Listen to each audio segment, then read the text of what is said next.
Good afternoon, everyone. It's 4:15, and it's time for the Chair's Daily Live. Our chair, Alicia Andrews, will be joining us in just a few minutes. I'm Scott Hamilton, the executive director of the party, and as you may have heard me say before, anytime I have a chance to jump on with you for a few minutes during the week, it's always my pleasure. Today is July 2nd, 2021, and I hope that you're having a good Friday. Lots of rain. But it looks like we're going to have a nice weekend, so I'm grateful for that. Wanted to share a couple of things with you that we're working on. But before I do that, I just want to say how excited I am with our leadership.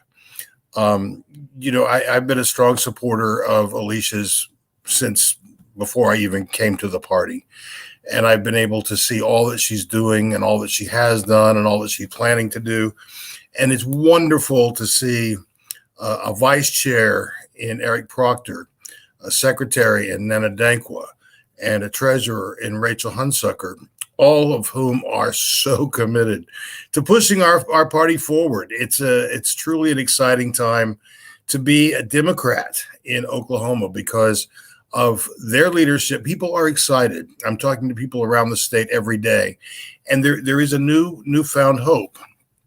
And I know that the 4th of July holiday can be a tricky thing for a lot of folks. It's no longer just the baseball, apple pie, and hot dog thing that I think once was romanticized in our country. It also brings up a lot of feelings, and not all of those are positive. But I do want to take a minute to just point out some of the things that have changed this 4th of July compared to where we were a year ago. For one thing, we are unmasked for most of the country now. The grills are burning hot. The pools are wide open, and it's nice to be able to gather in person.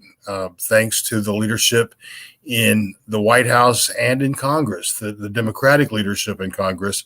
Most Americans now have received their vaccines. That's a powerful thing because it does allow us to return to normal. Today's jobs report far exceeded expectations by over 200,000 people who are employed that we weren't even counting on.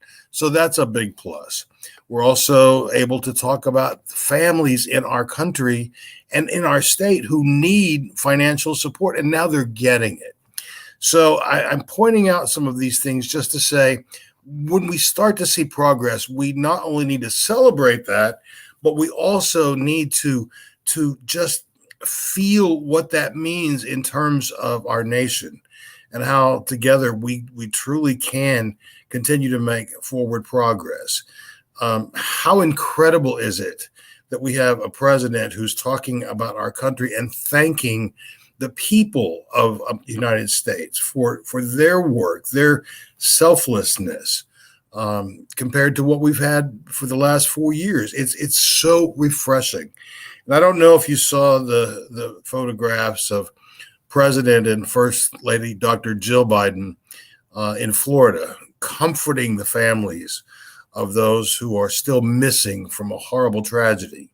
To see that compassion, it gives me a lot of hope that maybe we're turning away from that place where we were all just so angry and eager to point the finger at other people, at other parties, and where keyboard warriors just went nuts. Now, I know that that's still happening. If you look at the comment section of any Oklahoma newspaper or television station, you see that the racism, the bigotry, the defiance is still there. But what I'm also saying is that we have good people. We have good Democrats in office, and we are seeing an outpouring of people who want to run for office from county, from municipal elections, school boards, the state house and Senate, the United States Congress. These are Oklahomans who are ready to help make things better for all of us. And my gosh, it's just exciting to me to see. And I know that I have a bit of a bird's eye view because I do get to see things as they are changing. And that's a good thing. And speaking of changing, I want to mention a couple of things that we've been working on the staff side to make things easier for our county parties and for our federations. There are a lot of progressive things that we are working on, but I'm not going to take the time today to do that. Instead, we'll pick that up very, very soon. But I see that our chair has landed, and I'm going to bring her in to finish up her show.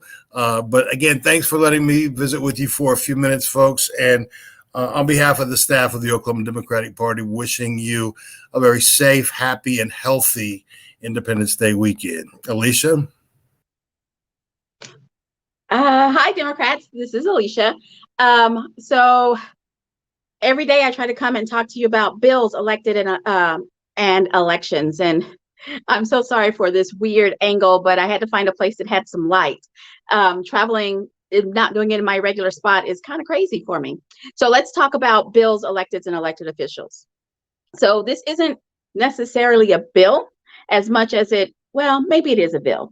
So, a couple of days ago that Republicans stopped the Voting Rights Act, the discussion on the Voting Rights Act, and they have no interest in the January 6th commission.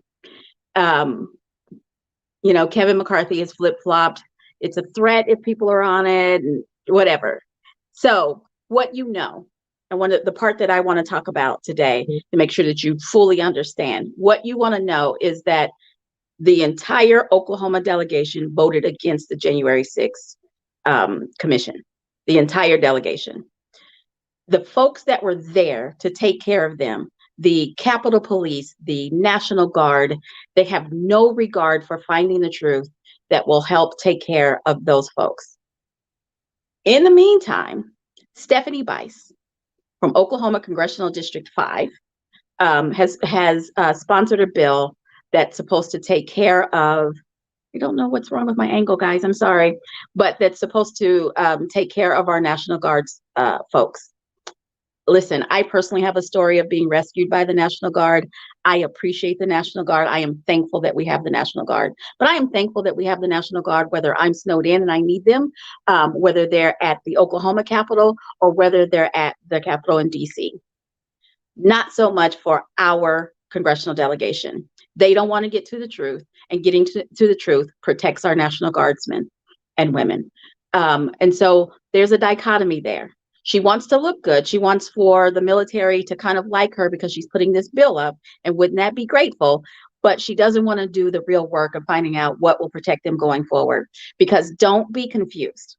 January 6th was a sad blight on our history as a nation, but it's not over. I mean, they are still talking about that, the former president is somehow going to become president again in August, which means they are planning nefarious activities for August. Sad, it's depressing, but we need to be aware of the fact that that's what is happening. And we need to find out what happened so that we are protecting them, protecting our National Guard and our Capitol Police to the best of our ability, and our congresspeople and all the folks who are there and their executive assistants, all of that. We need to protect all of them. So I want to talk about the bill. I'm angry that the Republicans in the Senate didn't want the January 6th commission. I'm proud of Liz Cheney. Don't usually agree with her, but proud of her for stepping up and saying, I want to find out what's wrong, and we need to stop being held hostage by a former disgraced president. So that's my bill. The elected is Stephanie Bice, because she's talking out of both sides of her neck. And we need somebody who will be honest with us and direct with us and tell us the truth. Stephanie Bice is up for re-election in 2022. Keep that in mind.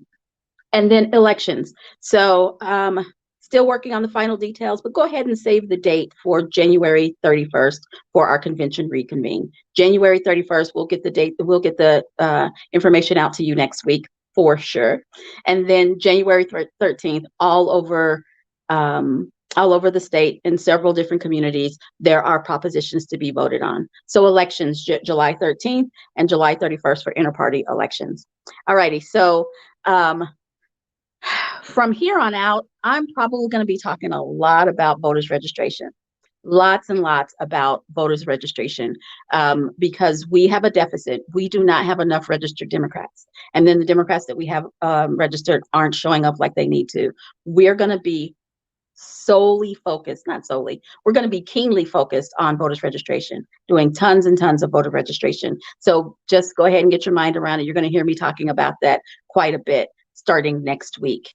So just a little teaser, we're working up a lot of plans and programs with regards to voters registration. Tomorrow, this weekend is the 4th of July. So the office will be closed on Monday in acknowledgement of that holiday. So I will not be back on Monday. You guys enjoy the holiday. If you're in Bethany or near Bethany, come out and see me. I'll be at the Pride Parade tomorrow. You guys have a great holiday. Have a great time off if you don't acknowledge the holiday. And I will see you on Tuesday. Have a great one. Bye.